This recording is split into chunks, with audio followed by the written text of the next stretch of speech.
المثل السائر بين الناس يقول: كل تأخيرة فيها خيرة.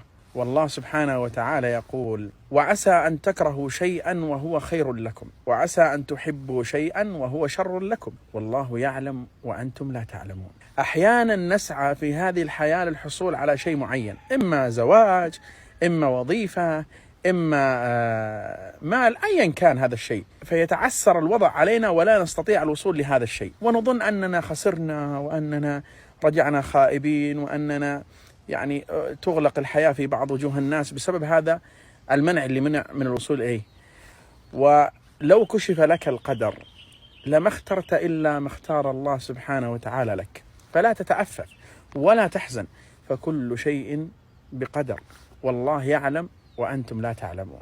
وأحيانا تدعى إلى شيء فتكره أنك تذهب إلى هذا الشيء، فتجبر على الذهاب إلى هذا الشيء وأنت ما تبغى، تكره هذا الشيء، فتذهب وتجد أن الخير في هذا الشيء، والله يعلم وأنتم لا تعلمون.